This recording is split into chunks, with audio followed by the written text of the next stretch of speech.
அனைவருக்கும் வணக்கம். இப்போ இந்த தமிழக அரசும் சரி, தமிழக காவல்துறையும் சரி, என்னதான் பண்ணுறாங்கன்றது ஒன்றுமே புரிய மாட்டேங்குது. இன்னைக்கு அப்பாநாடு மறவர் சங்கத்திலிருந்து காவல்துறை எதிர்பார்த்தது 5000 பேர் கூடுவாங்கன்னு, கிட்டத்தட்ட இன்னைக்கு ஒரு 50,000 பேர் கூடியிருக்காங்க. எதனால கூடியிருக்காங்க? தேசிய தலைவர் தெய்வீக திருமகன் பசுமன் முத்துராமலிங்க தேவர் அவர்களை இழிவாக பேசிய ஒரு காரணத்திற்காக இன்று கண்டன ஆர்ப்பாட்டத்தை 27ஆம் தேதி இன்னைக்கு அப்பாநாடு மறவர் சங்கம் ஆரம்பிச்சிருக்கு. இதே தேவரினம், அனைத்து தேவரின மக்களும் ஒன்றிணைந்து இந்த ஆர்ப்பாட்டத்தை செயல்படுத்தியிருந்தால் குறைந்தது ஒரு 10 லட்சம் பேராவது இன்னைக்கு அந்த இடத்துல கூடியிருப்பாங்க. இவ்வளவு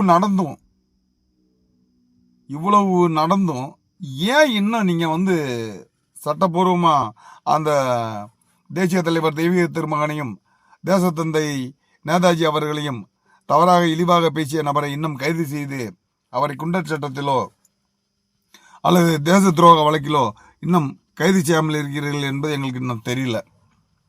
இதில் ஏற்கனவே நான் நமக்கு சமூக நல்லிணக்கம் வேணும், தேவர் இனத்துடன் மற்ற சமுதாய மக்கள் எல்லோரும் நல்லுறவோடு செயல்பட வேண்டும் என்பது எங்களது நோக்கம். அதை நாங்கள் ஏற்கனவே 2 வீடியோக்களில் நான் பதிவு பண்ணியிருந்தேன். இதில் தவறாவோ தப்பாவோ எதுவும் பண்ணலை. அதற்கு சில கமாண்டுகள் வேற, தவறான கமாண்டுகள் வேற. திருந்தவே மாட்டீங்களா? ஒரு சமுதாயத்தை நீ தவறா பேசுற, அப்ப எங்க தலைவரை பேசுனாங்க, அப்ப எங்க போயிருந்தன்ற அவனோட போய் நீ மல்லுக்கட்ட உனக்கு திறனை இல்லை, தாட்டியம் இல்லை, துப்பு இல்லை, வக்கு இல்லை. ஒட்டுமொத்த சமுதாயத்தை நீ ஏன் பேசுறன்னு கேட்கிறேன்.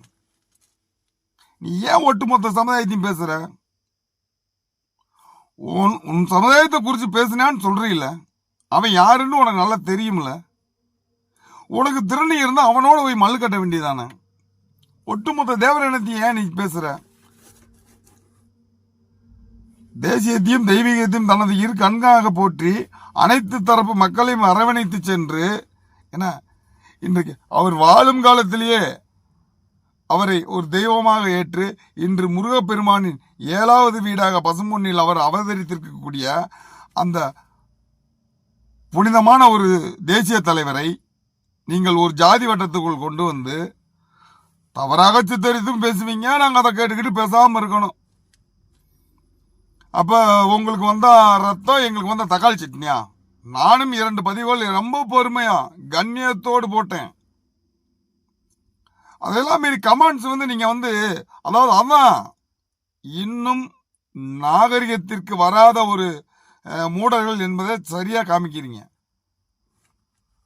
நாகரிகத்துக்கு வராத ஒரு மூடர்கள், படித்தும் பண்பில்லாதவர்கள், படித்தும் அறிவில்லாதவர்கள் என்பதை நீங்க சரியா காமிச்சிட்டு வந்துட்டு இருக்கீங்க. வரலாறு வரலாறு வரலாறு என்னையா உங்க வரலாறு?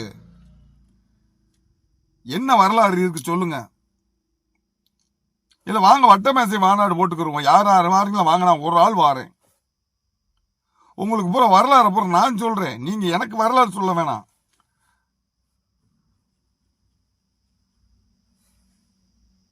உங்களுக்கு பூரா வரலாறு நான் சொல்றேன். என்ன வரலாறு நீங்க கண்டுபிடிச்சு போட்டீங்க? இல்ல தெரியாமதான் கேட்கிறேன். இதை கரிகாலை எழுதுன அந்த பாண்டியர் வரலாறு மீட்புன்னு சொல்லி ஒரு புத்தகம் வெளியிட உன்னால முடிஞ்சிச்சா? அது உண்மைத்தன்மை இருந்தா வெளியிட்டு இருக்கலாமே. இப்ப அரசியல் நோக்கத்தோடு, அரசியல் காழ்ப்புணர்ச்சிக்காக சமுதாயத்தில் ஒரு பிரிவினையை கொண்டு வரணும்ன்றதுக்காக எதை வேணாலும் யார் வேணாலும் எப்படி வேணாலும் பேசிட்டு போயிடலாம். சகோதர பெருமக்களே, மாற்று சமுதாயத்தை சேர்ந்த சகோதரர்களே, நான் உங்களுக்கு அதை சொல்றேன், எப்படி வேண்டாலும் யார் வேண்டாலும் பேசிட்டு போயிடலாம்.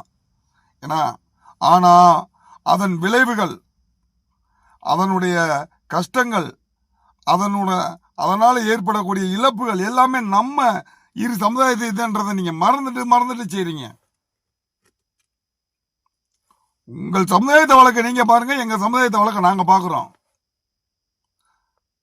பிரச்சனைன்னு வந்தா அதற்கான முடிவுகளை எடுத்து தீர்வு பண்ணிக்கிருவான்.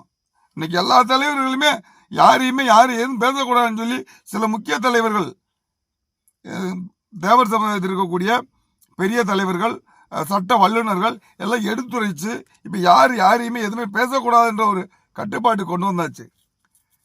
அப்படி இருக்கையில மீண்டும் மீண்டும் இத ஒரு நல்ல எண்ணத்தோட போடக்கூடிய ஒரு வீடியோவுக்கு நீ தவறான விதத்துல கமெண்ட் பண்ணியாக்க, அப்போ உன்னுடைய அந்த சொப்பத்தரமான புத்தி உனக்கு இருக்கிறது என்றுதான் அர்த்தம். சொப்பத்தரமான புத்தி உனக்கு இருக்கா இல்லையா? என்னோட வீடியோ ரெண்டையுமே நீ பாரு. ஏதாவது தவறா பேசியிருக்கனா? அப்ப நீ என்ன வேணாலும் கமெண்ட் பண்ணிட்டே இருப்ப, நாங்க அதை பார்த்துக்கிட்டே இருக்கணும். நீ என்ன வேணாலும் சொல்லிக்கிட்டே போவ, அதை நாங்க கேட்டுக்கிட்டே இருக்கணும் அப்படின்னு சொல்ல வரீங்களா? சுய சிந்தனையும் சுய மரியாதையும் சுய ஒழுக்கமும் இல்லாத எந்த ஒரு இனமும் இந்த சமுதாயத்தில் இந்த பூமியில் வாழ்ந்ததாக சரித்திரமே கிடையாது. நீ தேசிய தலைவரையும் தெய்வீக திருமகனையும் பசுமன் முத்துராமலிங்க தேவர் அவர்களையும் இந்த நாட்டுக்காக உயிர் நீத்த தேசத்தந்தை, உயிர் நீத்த என்று சொல்லக்கூடாது, இந்த நாட்டுக்காக போரிட்டு உழைத்த தேசத்தந்தை நேதாஜி அவர்களையும் நீங்கள் உங்கள் அழகான அந்த வாயில் பேசுகிறீர்கள் என்றால் அந்த பாவப்பழியை நீங்கள் தான் சுமக்கப் போகிறீர்கள். அவர்கள் ஆத்மான் கூட உங்களை மன்னிக்காது என்பதுதான் எனது குறிக்கோளான அந்த எடுத்து சொல்றேன். உங்களுக்கு என்ன சொல்லி புரிய வைக்கிறேன்னு எங்களுக்கு தெரியல. இல்ல கமாண்ட் போடு.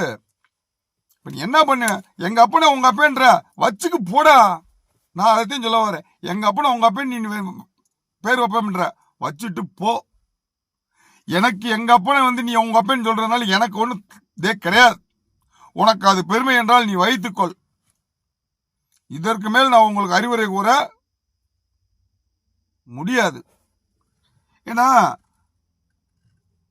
வாதத்துக்கு மருந்து இருக்கு, விவாதத்துக்கு மருந்து கிடையாது.